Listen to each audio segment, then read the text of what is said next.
Hello दोस्तों, हमारे YouTube channel पर आपका बहुत बहुत स्वागत है। और फिर से हाजिर हैं हम आपके साथ एक ऑफलाइन एप्लीकेशन फॉर्म को भरने से संबंधित वीडियो को लेकर के।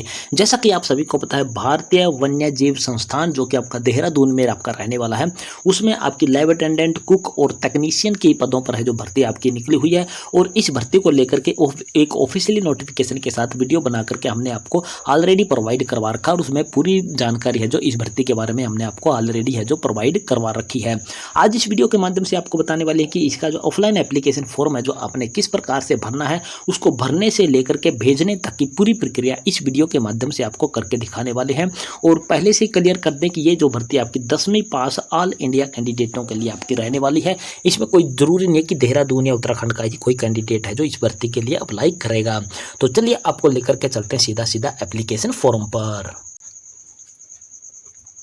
तो जैसा कि आप अपनी स्क्रीन पर देख पा रहे होगे, ये हमने है जो एप्लीकेशन फॉर्म को है जो डाउनलोड कर लिया। डाउनलोड करने के बाद प्रिंट आउट कर लिया। प्रिंट आउट करने के बाद इसकी हमने एक पीडीएफ बना लिया और पीडीएफ के माध्यम से आपको अब एक एक चीज़ यहाँ पर है जो एक्सप्लेन करके आपको दिखाने वाले हैं। आप यहाँ पर देख पा रहे होगे application for pro forma for application form, जो कि एनेक्सर 3 में आपका रहने वाला है, जो कि इसका एडवर्टाइजमेंट की जो पीडीएफ निकाली गई है ऑफिशियली, उसी में से हमने इसको प्रिंट आउट लिखा है। एडवर्टाइजमेंट नंबर आपको यहाँ पर दिखाई देने वाला होगा WII स्लैश, इसके बाद ADM स्लैश 2025 स्लैश और 60। ये पूरा का पूरा जो एडवर्टाइजमेंट नंबर है जो आपका, ये सेम टू सेम आपने है जो लिख देना है। इसके बाद किस पोस्ट के लिए आप अपना फॉर्म भरने वाले, उस पोस्ट का नाम आपने यहाँ पर लिख देना। जैसे कि हमने यहाँ पर कुक लिखा हुआ है, आप यहाँ पर अपना है जो लैब अटेंडेंट या टेक्नीशियन जिस भी पोस्ट के लिए भरना चाहते हो वो लिख सकते हो। एप्लीकेशन फीस की डिटेल हम यहाँ पर नील क्यों कर रहे हैं, क्योंकि हम SC कैंडिडेट के लिए फॉर्म ये अप्लाई करने वाले हैं। अगर आप OBC कैंडिडेट के लिए फॉर्म आप अप्लाई करोगे तो आपको यहाँ पर 700 रुपये की फीस है जो आपको यहाँ पर दिखाई नहीं होगी और इसका डिमांड ड्राफ्ट है जो आपको कटवाना होगा। तो हम SC के लिए फिल कर रहे हैं तो हम कोई फीस यहाँ पर पे नहीं करने वाले हैं, तो हम यहाँ पर है जो नील लिख देते हैं। उसके बाद यहाँ पर कैटेगरी हमने यहाँ पर सेलेक्ट कर ली। कैटेगरी हमारी कौन सी है, SC है। और किस कैटेगरी में आप अप्लाई करना चाहते हैं, SC में अप्लाई करना चाहते हो तो इस प्रकार से टिक मार्क हमने यहाँ पर लगा दिए हैं। यहाँ पर कैंडिडेट का फोटो चिपका देना और उसको सेल्फ अटेस्टेड है जो इस प्रकार से कर देना है, क्रॉस करके उस पर है जो सिग्नेचर आपने कर दिए हैं। अब एक चीज़ हम यहाँ पर आपको क्लियर करने वाले हैं कि जो एडवर्टाइजमेंट इसका निकाला गया है उसमें हमें कहीं भी देखने को नहीं मिला कि एक्स्ट्रा फोटो आपने भेजने हैं, लेकिन हम पर्सनल आपको है जो राय देते हैं कि आप इसके लिए क्या कर दीजिए कि जो इसका कॉर्नर है जो यहाँ पर आपका कॉर्नर बना हुआ है, इस प्रकार के 2 फोटो एक्स्ट्रा जो इस कोने में क्या कर दीजिए, स्टेपल कर दीजिए। चिपकाने नहीं है, स्टेपल कर दीजिए।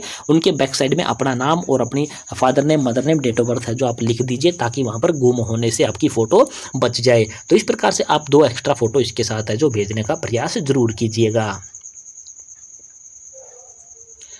इसके बाद आपका एप्लीकेशन फॉर्म है जो यहाँ पर आ जाता है पॉइंट नंबर 5 पर, जो कि आपका रहने वाला name in block letter. Block letter का मतलब होता है कि बड़े अक्षरों में आपने अपना नाम यहाँ पर लिखना है और जितना हो सके आपने पूरा का पूरा एप्लीकेशन फॉर्म ही बड़े अक्षरों में भरने की यहाँ पर कोशिश करनी है। तो हमने यहाँ पर फर्स्ट नेम लिख दिया, जैसे कि अमित। अगर उसका मिडिल नेम कोई है तो मिडिल नेम लिख देना, अदरवाइज खाली छोड़ देना। लास्ट नेम है तो यहाँ पर लिखना, अदरवाइज उसको खाली छोड़ देना है। जैसे कि बहुत सारे साथियों के मिडिल नेम भी होते हैं, जैसे कि अमित कुमार सिंधे, अमित कुमार नागल, इस प्रकार से बहुत सारे साथी हैं जो अपना मिडिल नेम भी लिखते हैं और लास्ट नेम भी लिखते हैं। तो हमारे केस में सिर्फ फर्स्ट नेम था, हमने यहाँ पर लिख दिया। पॉइंट नंबर 6 हमारा है जो फादर नेम या हस्बैंड, उसका नाम हमने यहाँ पर लिख दिया।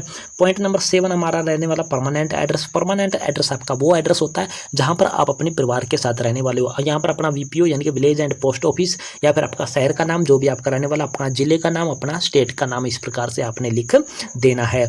इसके बाद आप पहुँच जाते हो पॉइंट नंबर 8 पर। पॉइंट नंबर 8 आपको क्या कहता है, address for correspondence. Address for correspondence का मतलब है कि आप किस एड्रेस पर अपना इसका जो एडमिट कार्ड प्राप्त करना चाहते हो। तो यहाँ पर आपने पिन कोड डाल देना। पिन कोड आपने 6 अक्षर का पूरा डालना। इस प्रकार से आपने XX का प्रयोग नहीं करना है। ये हम YouTube की पॉलिसियों को मद्देनजर रखते हुए XX का प्रयोग कर रहे हैं। तो आपने पूरा का पूरा पिन कोड आपने डाल देना। उसके बाद अपनी ईमेल ID भी पूरी डाल देनी है और अपना मोबाइल नंबर भी आपने पूरा का पूरा यहाँ पर है जो डाल देना है। और यहाँ पर इसके बाद ये जो आपका कॉरस्पॉन्डेंस एड्रेस है, ये वाली चीज़ें आपने इसके साथ में है जो अटैच कर देनी है, जो कि आपको यहाँ पर डालनी है। इसमें आपने VPO, अपना शहर का नाम, अपना डिस्ट्रिक्ट का नाम, उसके बाद अपना स्टेट का नाम, जो भी आपके नियर बाई आपका लगता है अपने हाउस के जहां पर आप इसका लेटर प्राप्त करना चाहो, वो चीज़ें आपने यहाँ पर है जो अच्छे से है जो डाल देनी है। इसके बाद हम पहुंच जाते हैं पॉइंट नंबर 9 पर। पॉइंट नंबर 9 क्या कहता है, nearest railway station. Nearest railway station इन्होंने मांग रखा है, तो हो सकता है जो कि ये जो SC ST कैंडिडेट हैं, वुमेन कैंडिडेट हैं, उनको हो सकता है ये फ्री में है जो टिकट भी है जो प्रोवाइड करवाएं। तो नियरेस्ट रेलवे स्टेशन का मांगने का मतलब यही होता है कि वो टिकट है जो हो सकता है सेकंड क्लास की आपको वो फ्री में प्रोवाइड करवाने की कोशिश की जाएगी। तो नियरेस्ट रेलवे स्टेशन जो आपका लगता है वो डाल देना। इसके बाद अपनी पॉइंट नंबर 10 आपका जाता है date of birth. Date of birth आपने इस प्रकार से डाल देनी, पहले अपनी डेट, फिर उसके मंथ, उसके बाद ईयर, इस प्रकार से आपने डाल देना है। इसके बाद है जो एज ऑन 18/11/2025 को आपकी उम्र कितनी बन जाती है वो आपने यहाँ पर डाल देनी है। किस प्रकार से निकालोगे, आप ऊपर लिखोगे 18, उसके बाद आप लिखोगे 11, उसके बाद लिखोगे यहाँ पर 25, और उसमें से अपनी डेट ऑफ बर्थ को माइनस कर दोगे 7/4/2004 जो भी आपके रहने वाले, और इसको माइनस करोगे तो आपके हैं जो ईयर, उसके बाद मंथ और उसके बाद डेज है जो आपके निकल करके आ जाएंगे, और वो आपने यहाँ पर है जो डाल देने हैं। इस प्रकार से डाल देने जैसे कि हमने आपको डाल करके आपको दिखाए हुए हैं। और लास्ट डेट की बात करें जो 18/11/2025 ही इस एप्लीकेशन फॉर्म को भरने की आपकी लास्ट डेट रहने वाली है। पॉइंट नंबर 12 आपका रहने वाला उन कैंडिडेट के लिए जो ऑलरेडी कहीं ना कहीं है जो सरकारी जॉब कर रहे हैं और इस पोस्ट के लिए भी अप्लाई करना चाहते हैं, तो उन कैंडिडेटों के लिए चीज़ भरनी है। बाकी फ्रेश कैंडिडेट हैं जो उनको नो या फिर NA आप लिख सकते हो, नॉट एप्लीकेबल। तो इस प्रकार से आपका ये पेज नंबर 1 यहाँ पर है जो क्या है कंप्लीट है जो हो जाता है। इसके बाद हम पहुंच जाते हैं पॉइंट नंबर जो पेज नंबर 2 पर। पेज नंबर 2 की शुरुआत हमारी होती है पॉइंट नंबर 13 से, educational qualification starting with matriculation, यानी कि 10वीं से भरते हुए आपने अपनी 10 क्वालिफिकेशन यहाँ पर फिल करनी है। जैसे कि हम यहाँ पर 10th और 12th की डिटेल हम यहाँ पर देने वाले हैं। कौन से बोर्ड से पास किया, बोर्ड का नाम हमने CBSE लिख दिया, किस साल में पास की है वो हमने यहाँ पर है जो साल का है जो नाम यहाँ पर लिख दिया है। इसके बाद सब्जेक्ट हमने जैसे कि Hindi, English, math, science, social science, इस प्रकार से छोटा छोटा करके आपने सब्जेक्ट लिख देना। इसी प्रकार से +2 के Hindi, English, history, public administration और फिजिकल एजुकेशन हमने यहाँ पर लिख दिया। उसके बाद डिवीजन हमारी आ जाती है, फर्स्ट डिवीजन, इसमें भी फर्स्ट डिवीजन। परसेंटेज हमारी कितनी है, परसेंटेज हमने यहाँ पर इस प्रकार से यहाँ पर है जो लिख दी है। इसके बाद अगर आपके पास ग्रेजुएशन है, पोस्ट ग्रेजुएशन है, कोई और क्वालिफिकेशन है, उनकी डिटेल भी आप यहाँ पर है जो इस प्रकार से यहाँ पर लिख सकते हो। तो ये एजुकेशनल क्वालिफिकेशन आपकी यहाँ पर क्लियर हो जाती है, जो कि पॉइंट नंबर 13 में आपकी हो जाती है। इसके बाद आ जाता है आपका पॉइंट नंबर 14। पॉइंट नंबर 14 आपका आता है एम्प्लॉयमेंट डिटेल इफ़ एप्लीकेबल। अगर आपने कहीं पर कोई काम किया हुआ है पहले से ही, कहीं पर आप किसी जॉब वगैरह पे काम किया है तो उसकी डिटेल आपने यहाँ पर लिखनी है। अगर आपने कहीं काम किया नहीं है तो आप यहाँ पर इसका खाली छोड़ सकते हो और यहाँ पर NA इसको है जो डाल सकते हो। इसके बाद थोड़ा सा स्क्रॉल हम नीचे करेंगे और यहाँ पर आपको लिखा हुआ है any other. Point number 15, any other relevant information, कोई और जानकारी आप यहाँ पर देना चाहते हो तो दे सकते हो, अदरवाइज यहाँ पर आप नो लिख सकते हो। तो इस प्रकार से आपका ये पेज नंबर 2 भी यहाँ पर है जो क्लियर हो जाता है।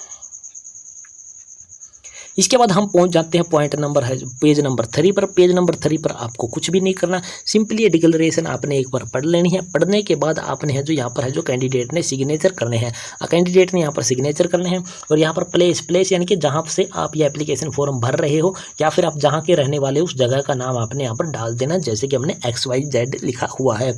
और यहाँ पर आपने डेट है जो डाल देने, जिस भी डेट में ये एप्लीकेशन फॉर्म आप भर रहे हो उस डेट को आप डाल देना, या फिर जिस डेट में ये एप्लीकेशन फॉर्म आप भेजने वाले हो डाक के माध्यम से वो डेट भी आप यहाँ पर है जो डाल सकते हो। तो इस प्रकार से आपका ये 3 पेज का है जो छोटा सा एप्लीकेशन फॉर्म है जो आपका यहाँ पर है जो भर दिया जाता है और इस प्रकार से पूरा का पूरा एप्लीकेशन फॉर्म हमने आपको भर के दिखा दिया है। अब आपको क्लियर कर देते हैं कि इस एप्लीकेशन फॉर्म के साथ में आपने क्या क्या भेजना है। सबसे पहले तो आपने एक छोटा लिफाफा भेजना, वो किस प्रकार से तैयार करना वो आपको दिखा देते हैं। तो ये आपने एक छोटा लिफाफा तैयार करना जिस पर कि आपने अपना एड्रेस है जो लिखना है। एड्रेस किस प्रकार से लिखना है, इस प्रकार से आपने लिखना 2 के बाद अपना नाम, उसके बाद अपने फादर या हस्बैंड का नाम, उसके बाद अपना VPO यानी कि विलेज एंड पोस्ट ऑफिस या अपने शहर का नाम जो भी आपका रहने वाला है वो आपने यहाँ पर लिख देना। अपनी डिस्ट्रिक्ट का नाम लिख देना, अपना स्टेट का नाम, अपना मोबाइल नंबर, आपने पूरा मोबाइल नंबर लिखना, XX का प्रयोग आपने नहीं करना। और यहाँ पर पिन कोड भी आपने पूरा लिखना है, XX का प्रयोग आपने नहीं करना है। ये हमने यूट्यूब की पॉलिसी को मद्देनजर रखते हुए ये XX का प्रयोग यहाँ पर किया है।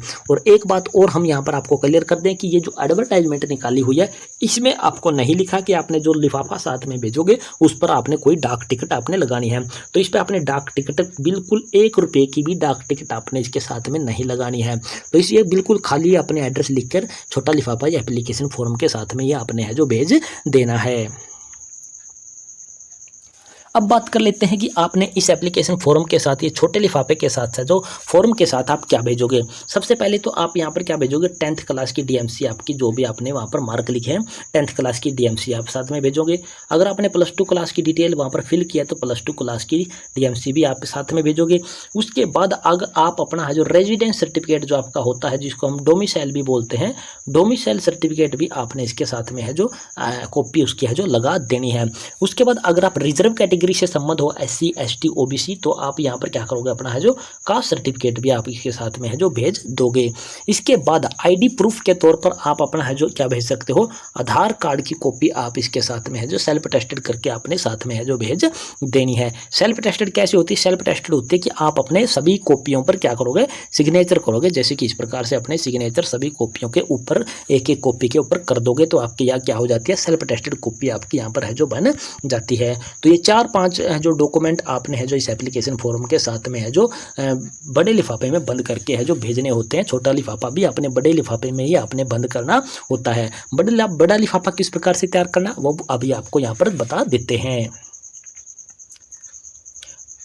तो ये जो आप अपनी स्क्रीन पर देख पा रहे हो, ये आपका जो बड़े लिफाफे का एक फॉर्मेट आपका होता है जो आप अपनी स्क्रीन पर देख पा रहे हो। सबसे पहले ऊपर आपने यहाँ पर क्या लिखना होता है, application for the post of, जिस भी पोस्ट के लिए भरने वाले हो पोस्ट का नाम आपने लिख देना। उसके बाद अपनी कैटेगरी आपने यहाँ पर डाल देनी है, SC ST OBC जनरल जो भी आपकी रहने वाली है, ये आपने इस प्रकार से यहाँ पर डाल देना है। इसके बाद यहाँ पर आपको फ्रॉम लिखा हुआ होगा। फ्रॉम का मतलब होता है कि इस एप्लीकेशन फॉर्म को भेजने वाला कौन है, तो यहाँ पर अपना नाम लिख देना। उसके बाद अपने फादर हस्बैंड का नाम, अपने टाउन या विलेज का नाम आपने यहाँ पर डाल देना। उसके बाद अपने डिस्ट्रिक्ट, अपना स्टेट और अपना मोबाइल नंबर आपने यहाँ पर लिख देना। पूरा मोबाइल नंबर आपने यहाँ पर लिखना है, छोटा छोटा XX करके आपने नहीं लिखना है। तो ये तो हो जाता है भेजने वाले का एड्रेस। अब आपका जो सबसे महत्वपूर्ण जो एड्रेस आपका रहने वाला है, जिस एड्रेस पर ये एप्लीकेशन फॉर्म जाना है, ये आपने बड़ी ही सावधानी से फिल करना है। अगर ये गलत फिल कर दिया तो आपका एप्लीकेशन फॉर्म नहीं पहुँच पाएगा और आप भर्ती से क्या हो जाओगे, बाहर हो जाओगे। तो यहाँ पर आपने 2 के बाद लिखना है the registrar wild life institute of India Chandrabani आपने लिखना। उसके बाद देहरादून के बाद आपने पिन कोड यहाँ पर डाल देना है 248,001 और उसके बाद ब्रैकेट में आपने लिख देना उत्तराखंड। सिर्फ ये आपने एड्रेस जो हमने आपको लिख के दिखाया सेम टू सेम आपने एड्रेस है जो डाल देना है। और उसके बाद आपने इसको बाई पोस्ट, यानी कि आप इसको भेजने के तरीका भी हम आपको यहाँ पर क्लियर कर देते हैं कि किस प्रकार से आपने इसको भेजना है। भेजने की तरीके की बात की जाए तो जो इसका एडवर्टाइजमेंट निकाला है, जो इसका ऑफिशियली नोटिफिकेशन है, उसमें कहीं नहीं लिखा कि आपने भेजना किस प्रकार से है। तो आप इसकी क्या करा सकते हो, स्पीड पोस्ट भी करवा सकते हो। आप स्पीड पोस्ट के साथ साथ आप इसकी जो रजिस्ट्री भी करवा सकते हो। रजिस्ट्री आप है जो बाई डाक में जाओगे तो वहाँ पर बोल देना कि इसकी रजिस्ट्री कर दीजिए। और आप इसको है जो साधारण डाक के माध्यम से आप भेज सकते हो, सिंपल पोस्ट के माध्यम से भी आप इसको है जो भेज सकते हो। और इसको भेजने की लास्ट डेट की बात की जाए तो लास्ट डेट हमने आपको लिख के दिखा रखी है। यहाँ पर आपकी जो लास्ट डेट हमने पहले भी बता दी कि 18/11/2025 है जो इस एप्लीकेशन फॉर्म को भेजने की लास्ट डेट आपकी है जो रहने वाली है। इस डेट तक, यानी कि इस डेट तक आपका इस एड्रेस पर एप्लीकेशन फॉर्म है जो हर हाल में पहुंच जाना चाहिए। अगर इस डेट के बाद आपका एप्लीकेशन फॉर्म पहुंचता है तो वहां पर है जो इसको एक्सेप्ट है जो नहीं किया जाएगा। अब बहुत सारे साथी बोलेंगे कि ये लिफाफा आपको कहाँ से मिलेगा। ये लिफाफा आपको बुक सेलर से मिलेगा और बुक सेलर के पास जब ये आप लेने जाओगे तो आपको ये इस प्रकार का खाकी कलर का भी वो बुक सेलर आपको लिफाफा दे सकता है। और ये बड़ा लिफाफा का फॉर्मेट है और ये छोटे लिफाफे का आपका फॉर्मेट है। और ये छोटा लिफाफा जो होता है ये आपका है जो इस वाले बड़े लिफाफे के अंदर ही आपको एप्लीकेशन फॉर्म के साथ में भेजना होता है। और ये जो लिफाफा है जो आपका इस प्रकार से व्हाइट कलर का भी आपका हो सकता है, जो कि आप अपनी स्क्रीन पर देख पा रहे हो। बुक सेलर से आपको ये दोनों फॉर्मेट में आपको है जो देखने को मिल सकते हैं। तो ये आपके लिफाफे आपको बुक सेलर से आपको मिलेंगे। अब आप कहोगे कि ये एप्लीकेशन फॉर्म कहाँ से प्राप्त किया जाएगा, तो आप इस वीडियो के डिस्क्रिप्शन बॉक्स में इसका जो लिंक हम आपको प्रोवाइड करवा देंगे, वहाँ से इस एप्लीकेशन फॉर्म को आपने है जो डाउनलोड कर लेना। डाउनलोड करने के बाद इसका प्रिंट आउट ले लेना। प्रिंट आउट लेने के बाद आपने इसको फिल कर देना है। तो तो ये थी पूरी जानकारी दोस्तों कि आपकी है जो wild life institute of Dehradun में आपके जो कुक और उसके साथ है जो आपकी टेक्नीशियन और उसके साथ जो आपके जो लैब अटेंडेंट की पदों पर भर्ती है जो आई हुई है, उसका एप्लीकेशन फॉर्म है जो ऑफलाइन मोड में किस प्रकार से फिल करना, पूरा प्रक्रिया हमने इस वीडियो के माध्यम से आपको करके दिखा दिया है।